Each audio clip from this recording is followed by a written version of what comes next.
Baik, Assalamualaikum warahmatullahi wabarakatuh. Perkenalkan, nama saya M. Saiful Muharram. Web saya di alamat saifulindo.github.io. Profesi saya sebagai guru TKJ di SMK STI Pelita Nusantara Kediri. Anda bisa mengakses alamat SMKTI di smk-minti.sch.id.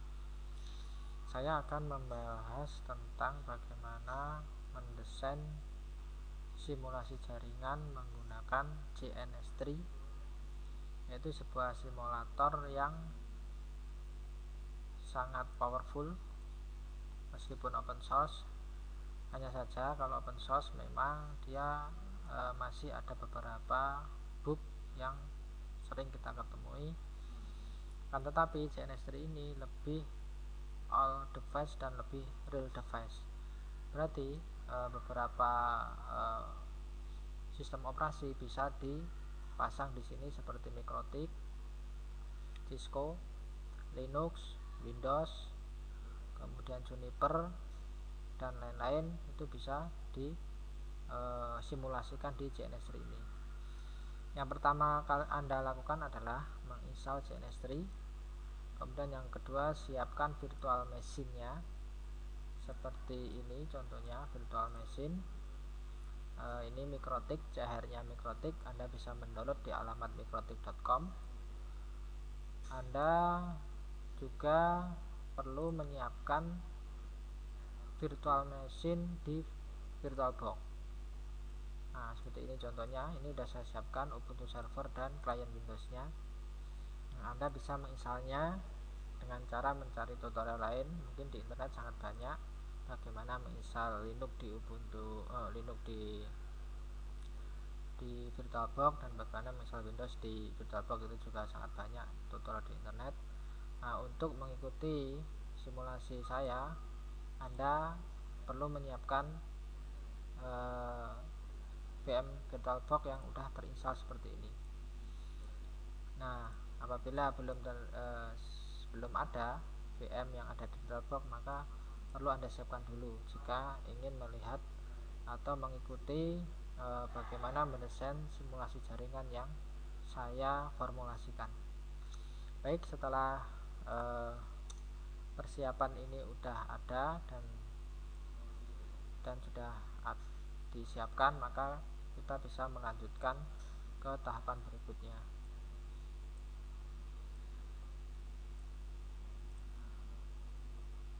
Kita jalankan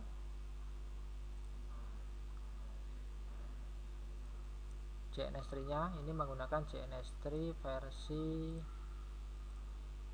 1.3.9. Nah, ini JNS3 yang masih support di 32 bit. JNS3 yang sudah versi 1.4 dan .5 itu supportnya di 64 bit. Nah, kalau sistem operasinya atau hardware-nya menggunakan 32 bit, maka Anda download dan install JNS3 yang versi 1.3.9. Yang pertama Anda lakukan adalah melihat settingan di networknya dulu. Kita masuk di Ubuntu server, kemudian setting, kemudian masuk jaringan dan pilih tidak terpasang atau driver generic. Jadi ada dua pilihan agar ini bisa dikoneksikan di networknya JNS3. Jadi perlu Anda pasang itu, lalu perlu Anda setting di networknya, yaitu tidak terpasang atau driver generic. Setelah itu Anda oke. Begitu juga di klien Windows, itu pastikan networknya tidak terpasang atau di driver generic. Untuk kali ini saya akan mempraktekkan jaringan yang tidak terpasang. Untuk yang generik bisa Anda eksplorasi, tapi selama ini ketika saya mempraktekkan ini driver generik dan tidak terpasang, keduanya bisa diimplementasikan. Caranya yang pertama adalah masuk edit preference. Itu ini adalah tahapan menyiapkan VM yang akan kita inputkan di JNS3. Kalau VirtualBox, maka Anda masuk di VirtualBox, di menu VirtualBox, kemudian New. Setelah itu masukkan VM yang sudah terinstall tadi di Ubuntu Server. Jika Anda melakukan centang pada use as a link base VM ini, maka dengan ini Anda akan bisa menjalankan 2 VM di JNS3 meskipun di VirtualBox hanya 1 virtual machine. Nah, berarti ini nanti akan kesimpan konfigurasinya saja. Jika tidak ada centang yang ini, maka 1 virtual machine di VirtualBox, maka hanya 1 di JNS3. Kalau ini ada centang, 1 virtual machine di VirtualBox bisa lebih dari 2. Dan di finish. Setelah itu jangan lupa melakukan edit di sini di networknya. Jika Anda membutuhkan 2 network, maka ini ganti menjadi 2. Untuk saat ini kita hanya butuh 1 network saja. Setelah itu di OK, play. Kemudian tambahkan lagi yang kedua, yaitu client Windows-nya. Client Windows, nah ini centang lagi, finish, dan cek lagi dengan cara edit networknya, dan OK, apply. OK.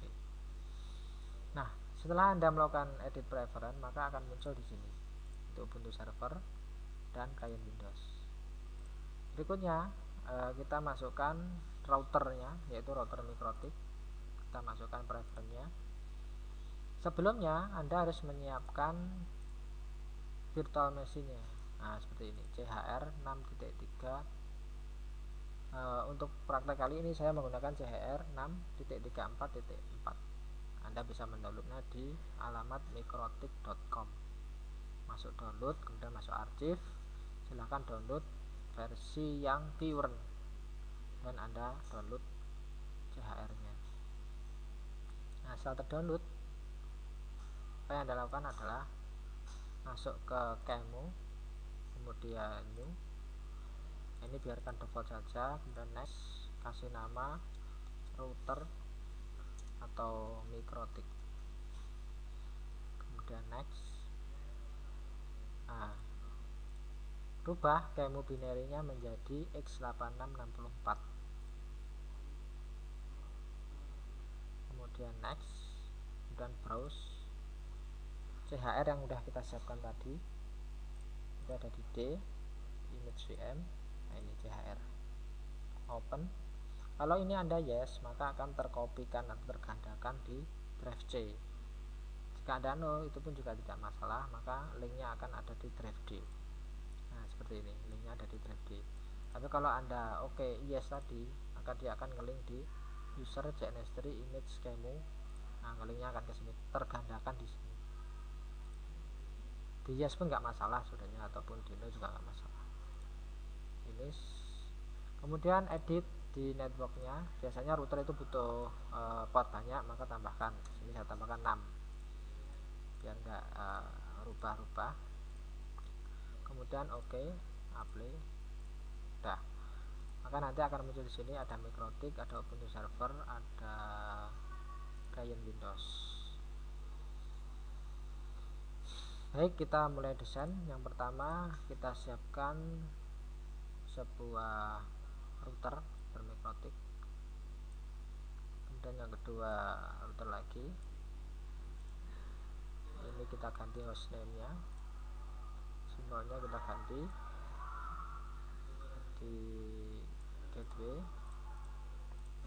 Hostname-nya kita ganti jadi ISP.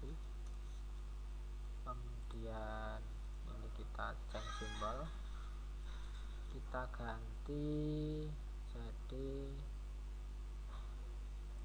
router firewall. Nah, ini kita change hostname-nya jadi router sekolah. Oke. Kemudian kita tambahkan sebuah cloud di sebelah sini. Cloudnya kita configure masuk network, kemudian pilih local area connection-nya yang loopback, pilih yang loopback. Nah, ini local area connection path yang sebagai loopback. Nah, loopback ini fungsinya adalah menghubungkan komputer host kita dengan GNS3, atau Anda juga bisa memanfaatkan menu host seperti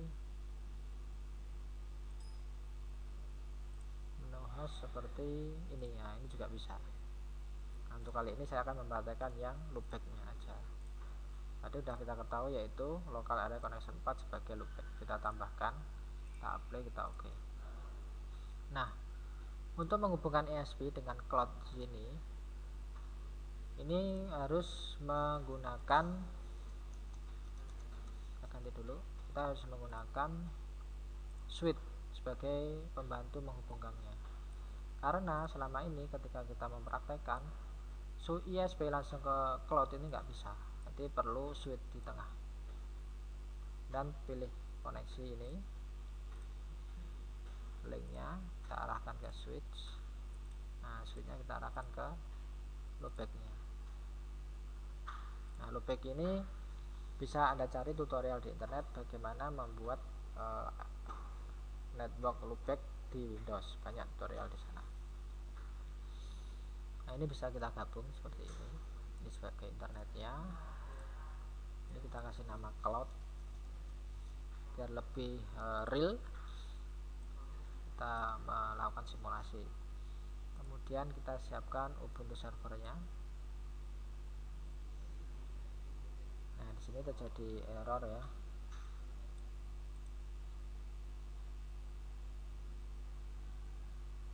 Oke, ini kita coba del aja dulu. Del, masuk edit server lagi. Kita cari Ubuntu server yang bisa digunakan. Atau kemungkinan besar ini kesalahan ada di networknya. Coba saya cek lagi, kita ganti generik, apakah tetap sama error. Saya edit preference, ini kita del, kita new, untuk server lagi.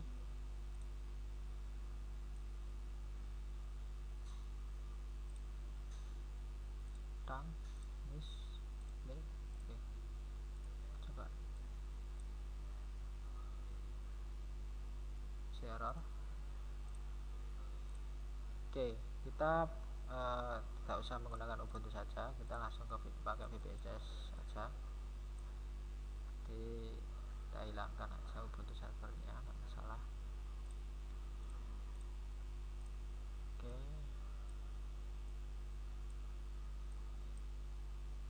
kemudian link sini dan ini ke sini. Setelah itu dari router sekolah kita pasang switch di bawahnya ke local connection.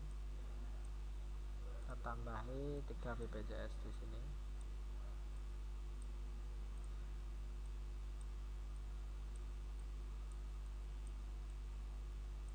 Sudah kita hubungkan.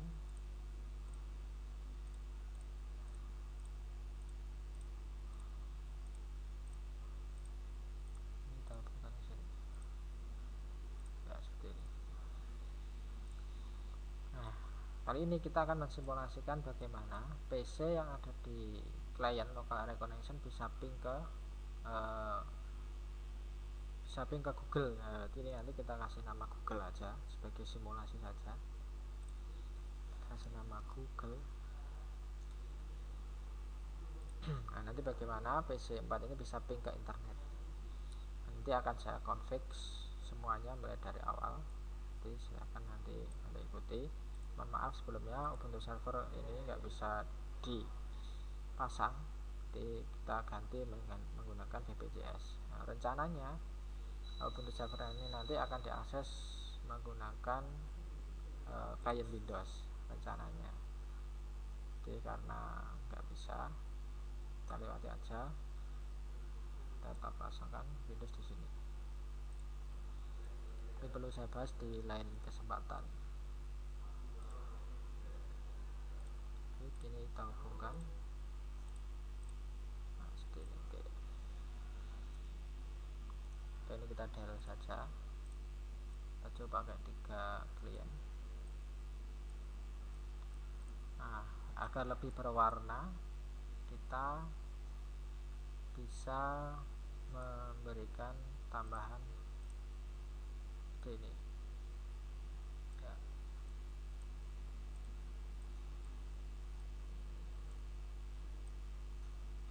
Ini kemudian kita kasih warna stylenya putih, misal kita punya warna abu-abu misalkan seperti ini. Play. Oke.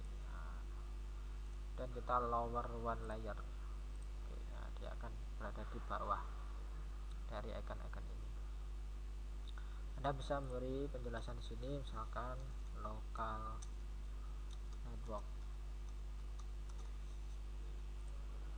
ini, dan bisa memberi penjelasan IP. Sekarang dipakai 192.168.100.1/24. Nah, seperti ini. Misalkan di sini punya 10 T10.0/23 misalkan daerah sini, dan daerah sini misalkan 103.0.0.1/8. Anda bisa menduplikat. Nah, seperti ini misalkan 11. Nah, kita akan coba menggunakan tunnel PPOE seperti ini. Kita style, kita ganti misalkan kuning. Play. Oke, ya seperti ini kan lebih menarik biasanya ya. Kemudian kita bekas penjelasan PPPoE misalkan ini. Nanti router sekolah ini akan dapat akses internet melalui PPOE. Baik, untuk tutorial lebih jelasnya nanti akan saya share juga linknya, berada di bawah video ini di description di YouTube. Nanti Anda bisa download langkah-langkah atau tutorial bagaimana mengkonfigurasi semua ini. Nanti jika ketinggalan konfignya bagaimana, Anda bisa mendownload langkah-langkahnya seperti apa. Nanti akan saya siapkan linknya di description YouTube ini. Baik, yang pertama kita jalankan ini, kita start dan kita konsol. Tampilannya akan seperti ini. Kita kasih IP 3.0.0.11 garing 8, gateway nya 3.0.0.1.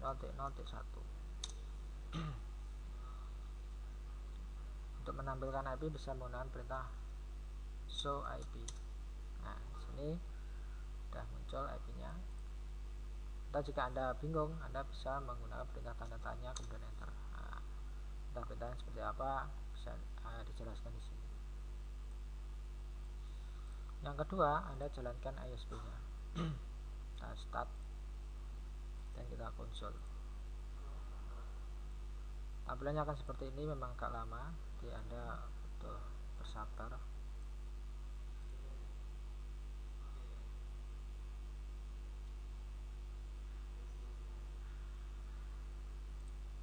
Memang agak lama, kita tunggu. Baik, masukkan admin, passwordnya kosongi. Kita kasih IP di header taso dulu, labelnya enter 0. Kalau ini E0 maka dia enter 1. Kalau ini E2 maka enter 2. Ini juga begitu, E0 enter 1, kemudian E1 ini enter 2. Sering terjadi itu Ini terbalik, ini E0 itu belum tentu Ether 1, dan ini E1 belum tentu Ether 0. Itu pernah kejadian itu terbalik. Jadi Anda ketika config kok ternyata nggak connect padahal udah benar, biasanya ini terbalik. Kita lanjutkan, kita kasih IP address ke E0 atau Ether 1. Itu IP address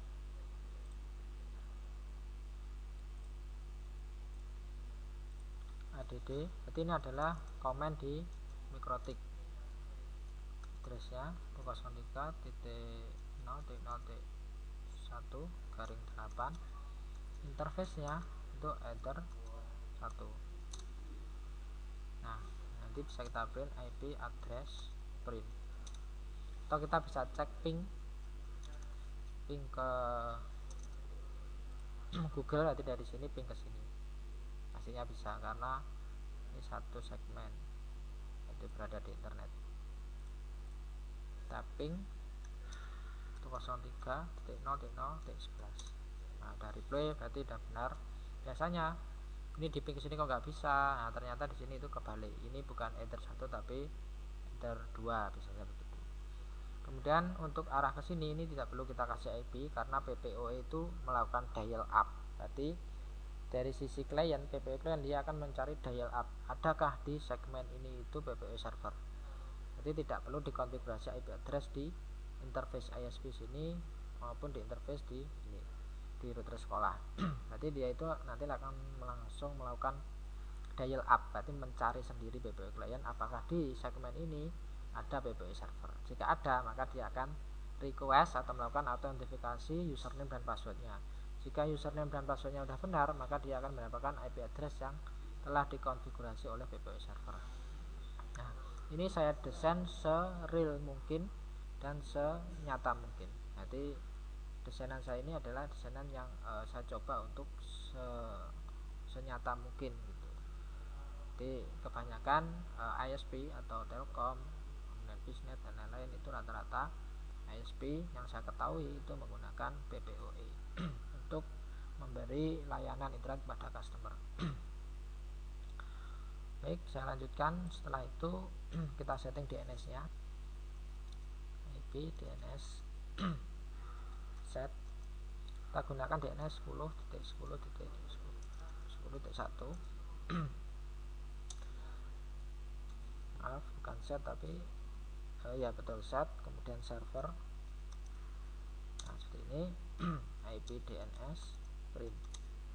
Nah, setelah kita inputkan perintah ini IP DNS set server 10.01, maka dia akan menambahkan di sini. Kemudian kita beri allow remote request-nya itu yes. Kenapa yes? Ketika allow remote request yes di config yes, maka router sekolah yang menggunakan DNS-nya 10.10.1 maka dia akan diterjemahkan oleh ISP. Jadi ketika router sekolah melakukan request sebuah alamat di internet, maka yang akan menerjemahkan adalah ISP. Jadi IP ISP ini yaitu 10.10.1 sebagai DNS di router sekolah. Makanya di sini di allow remote request-nya yes. Agar user lain yang menggunakan DNS-nya itu IP-nya ISP, dia bisa request sebuah alamat di internet. Bagaimana caranya melakukan config di sini? Maka Anda bisa melakukan perintah IP DNS set allow remote request kemudian yes. Kemudian kita print. Nah, yang tadinya no ini menjadi yes. Kemudian berikutnya kita konfigurasi sebuah PPOE server yang nanti akan memberikan layanan ke router sekolah. Caranya masuk ke interface PPPoE server, kemudian server, nah, add,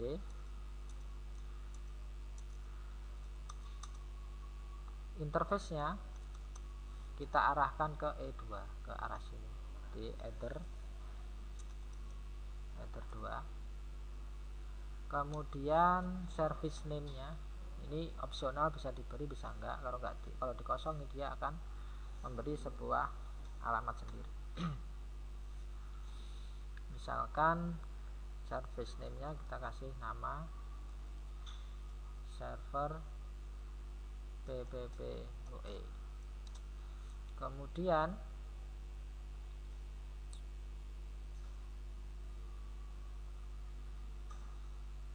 kita enter. Ini hanya nama saja. Kemudian ke left timeout-nya kita bisa kasih lebih gede. Biasanya standarnya itu 60.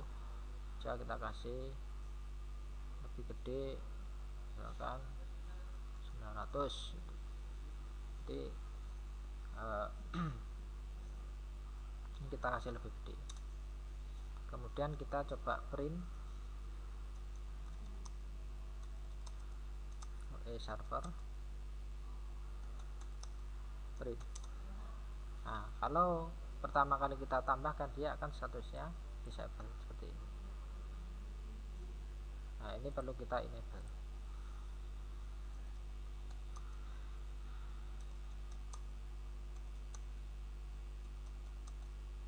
Enable number 0. Nah, kalau kita print dia nanti X nya akan hilang. Nah, kalau masih X seperti ini dia akan dia statusnya disable. Kalau udah hilang maka dia statusnya aktif. Berikutnya kita siapkan profilnya. Ini default profilnya kita siapkan, itu masuk di PPP, kemudian profile add, kita tambahkan, kita print dulu. Nah, karena ini adalah default maka kita pakai ini yang default. Jadi ini kita set yang 0 ini di PPP profile set number 0. Kita beri local address-nya. Local address itu IP yang digunakan oleh ISP. Kemudian remote address itu adalah IP yang diberikan ke router sekolah. Setelah itu Anda isikan DNS servernya, server DNS. Nah, ini DNS servernya 10. Jadi nanti ketika user melakukan autentifikasi dia akan mendapat DNS itu 10 10 10 1. Kemudian setelah itu kita enter. Nah, udah cukup enter. Kita bisa print. Nah, ini local address-nya ini. Kemudian remote address-nya IP yang akan didapat oleh router sekolah nanti itu 10 10 10 2. Kemudian DNS servernya yang didapat oleh router sekolah nanti 10 10 1. Jadi IP-nya ISP ini nanti akan digunakan oleh DNS sekolah. Makanya ketika IP ISP ini digunakan oleh DNS di routernya sekolah, maka allow remote request-nya harus yes. Nah, seperti ini. Jika ini tidak di yes, maka router sekolah ketika dia melakukan request ke internet maka tidak ada jawaban di ISP. Nah, setelah ini sudah kita buat autentifikasi username dan password ada di PPP, kemudian secret. Nah, add saya masih kosong, kita tambahkan dengan namanya misalkan user PPPoE dan passwordnya misalkan add user PPPoE misal. Kemudian servisnya itu PPPoE. Oke, udah enter. Berikutnya kita udah menyiapkan DNS sudah, kemudian PPOE juga udah, untuk server IP yang ke sini juga sudah. Sekarang kita masuk ke router sekolah, kita start dan kita konsol. Agak lama memang, kita tunggu.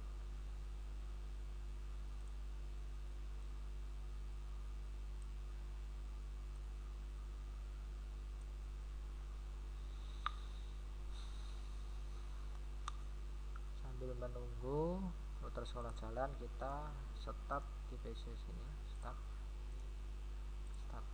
Oke, Windowsnya nanti aja karena butuh resource agak besar. Oke, ini udah jalan. Masukkan admin.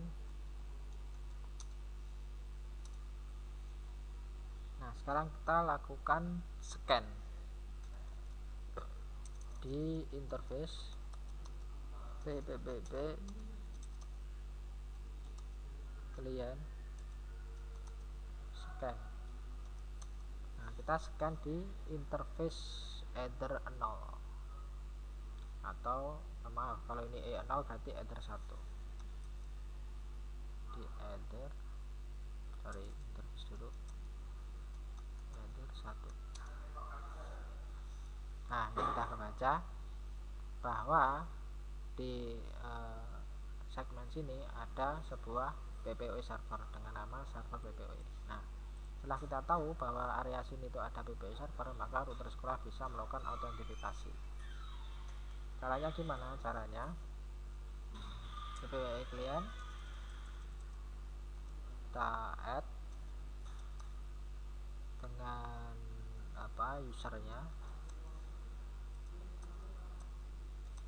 usernya tadi apa, user PPPoE, kemudian passwordnya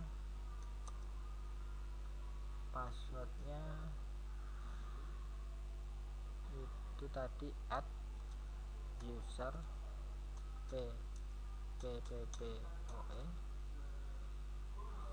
kemudian use per DNS. Nah, ini penting agar nanti dapat DNS otomatis dari ISP. Use per DNS 10 yes.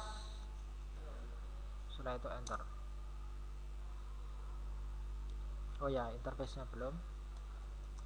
Interface-nya diarahkan ke Ether 1 seperti ini ya. Nah, ini yang sering keliru, yaitu menentukan Ether seperti ini, menentukan interface itu di Ether berapa, itu sering salah. Nah, setelah itu kita bisa melakukan monitor dengan cara monitor di belum ya, biasanya setelah kita penambahan itu dia statusnya disable, berarti ini harus kita enable dulu. Jadi ini kita enable number 0. Nah, setelah itu kita print. Nah, dia statusnya udah running. Kemudian kita coba untuk monitor. Nah, monitor PPPoE out 1. Nah, seperti ini udah terkoneksi dan router sekolah dia udah dapat IP itu 10.10.2 sesuai yang diberikan oleh ISP. Nah, kemudian berikutnya kita coba ping ke 10.10.10.1. Nah, dari play kita coba cek IP rootnya, print. Nah, kalau secara real device ketika Anda melakukan konfigurasi di PPOE client di router sekolah, maka Anda akan mendapatkan sebuah default root yang mengarah ke sebuah summary di internet. Nah, ini kekurangannya di simulasi ini, dia tidak melakukan create secara dynamic, maka kita harus melakukan create secara manual. Jadi kita harus melakukan root ke IP summary di internet. Kalau nggak begitu, nanti router sekolah tidak akan bisa melakukan request sebuah alamat domain di internet. Nah, kalau secara real device, saya sudah pernah mencoba praktek itu menggunakan real device, benar-benar ini mikrotik, saya praktekkan ini PPOE server, kemudian ini PPOE client. Ini saya coba request ke sini, itu secara real device ini dia mendapatkan route ke IP summary yang ada di internet. Jadi secara dinamis dapat IP summary di internet. Tapi kalau secara simulasi seperti ini, kita tidak bisa mendapatkan IP root ke IP summary-nya internet. Nah, bagaimana menyiapkan IP root ke summary internet? Kita bisa melakukan perintah seperti ini, IP root, kemudian add, kemudian DST nya destination address nya itu ke IP summary internet. IP summary internet itu dikodekan seperti ini 00000/0. Kemudian gateway nya, gateway nya itu adalah IP yang menuju ke ISP ini, next hop di 10 10 10 1. Kita print. Nah, seperti ini. IP seperti ini kalau secara real device dia akan create otomatis, tapi kalau secara simulasi dia harus secara manual menambahkannya. Kemudian kita tambahkan IP yang mengarah ke bawah, yaitu 101.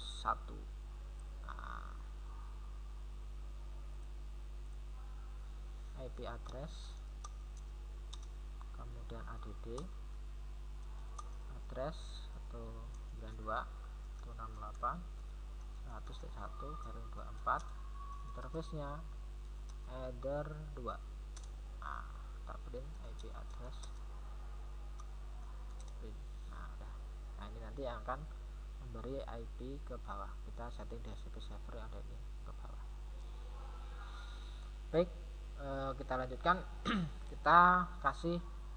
kita setting sebuah DHCP IP DHCP server, kemudian setup. Nah, IP DHCP ini nanti akan memberikan IP yang ada di klien. Nanti klien nanti dapat IP dari router sekolah secara dynamic. Tambahkan header 1, DHCP nya udah header 1 header 2 ya. Kita Ctrl C, kita print. Belum ya, setup lagi. Ini headernya 2 ya, maaf. Kalau E2 itu di headernya MikroTik di header 2. Kemudian kita enter. Nah, ini udah benar, DHCP address space nya, gateway nya udah benar, space nya udah benar, DNS nya juga udah benar, sistemnya 10 menit cukup, nggak salah. Oke, udah. Nah, ini nanti bisa kita cek PC2 nya dapat IP secara dinamik apa enggak. Kita cek C2 apakah dapat IP secara dinamik. Nah, ini dia. Kalau Dora ini dia akan mendapatkan IP secara dinamik, show IP. Nah, seperti ini.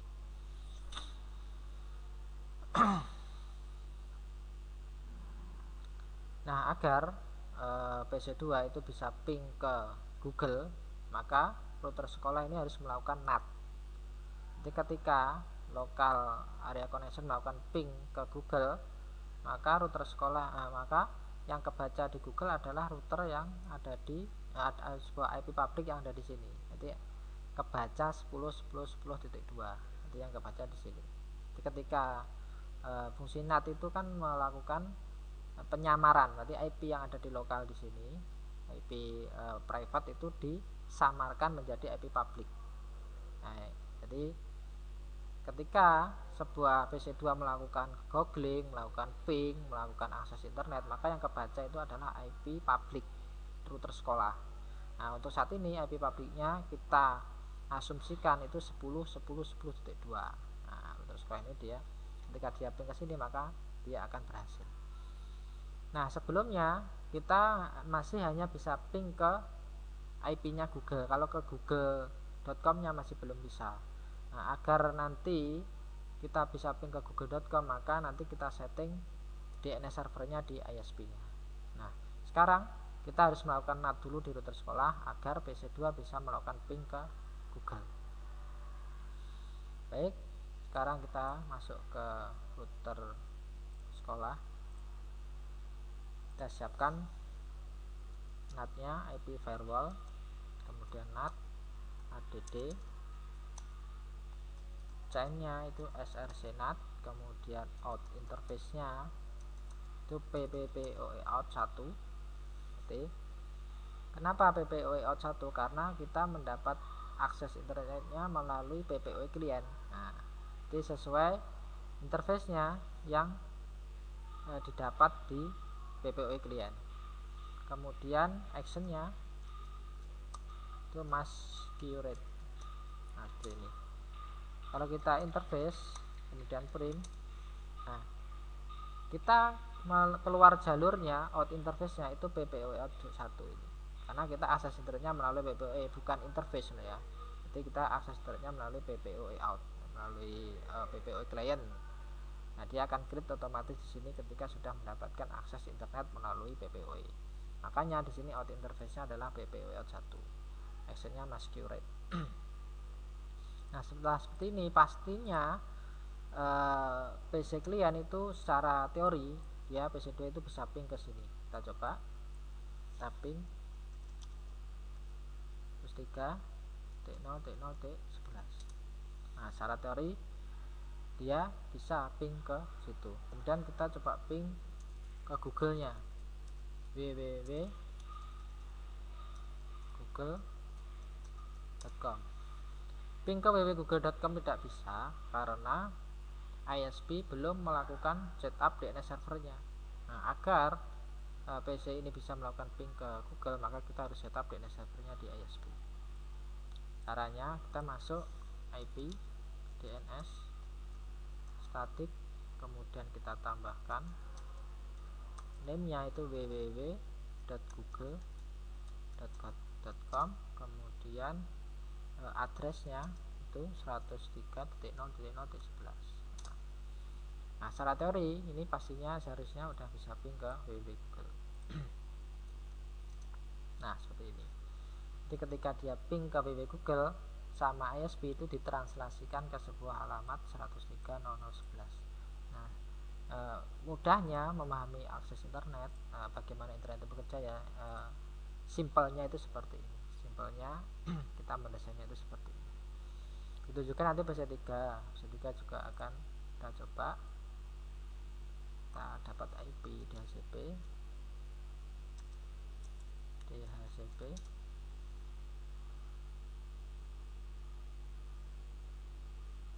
kemudian kita coba ping ke Google. Nah, ya juga replay. Kita coba start Windows-nya, error juga ternyata. Nah, ini juga tidak mau di client Windows-nya, dia mintanya itu no attached. Nah, ini jadi tidak terpasang. Tidak masalah, ini simulasi saja. Ini pun juga bisa kita ganti menggunakan PC3 dengan menggunakan BPJS. Jadi client Windows 1 ini pun sebenarnya tadinya saya rencananya Ubuntu server ini saya setting web server, kemudian saya akses www Google-nya itu menggunakan browser yang ada di Windows Client. Nah, karena memang ada kendala di sini karena saya memang nggak menggunakan komputer saya, ini pakai komputer lain, jadi banyak kendala yang mungkin terjadi dan saya tidak tahu itu. Baik, sekian dari saya materi bagaimana mendesain sebuah simulasi jaringan menggunakan CNS3. Sekian dari saya, semoga bermanfaat. Anda bisa tanya-tanya atau mengakses sebuah artikel di alamat ini, blog saya, atau ingin tahu seperti apa SMKTI, Anda bisa akses SMKTI SID. Dan jika Anda tertinggal atau bingung mengikuti video yang saya buat, Anda bisa mendownload langkah-langkahnya pada link yang telah saya sertakan di YouTube ini.